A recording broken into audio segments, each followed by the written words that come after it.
কি হয়েছে বাবু? আমাকে অফিস থেকে সাসপেন্ড করে দিয়েছে। হ্যাঁ মা, কি করে? আমি নাকি অফিসের কোন মূল্যবান জিনিসটা চুরি করেছি। তুমি বলো, আমাকে দেখে কি চোর মনে হয়? হ্যাঁ, একটু তো লাগে। বৌমা, আমার বাবুকে দেখে কি তোমার চোর মনে হয়? না না মা, আসলে আমি ঠিক ওভাবে বলতে চাইনি। ওই জোরে বললে শুনতে পায় না, এদিকে আস্তে আস্তে বললে ঠিক শুনে নেয়। সে আনা কালা।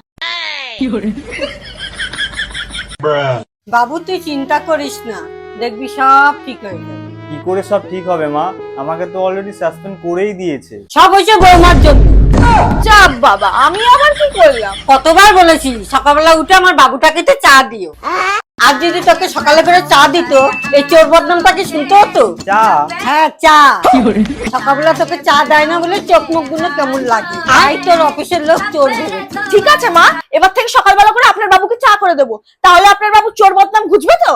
सुबह उठते ही चाय और पहाड़ों की झलक।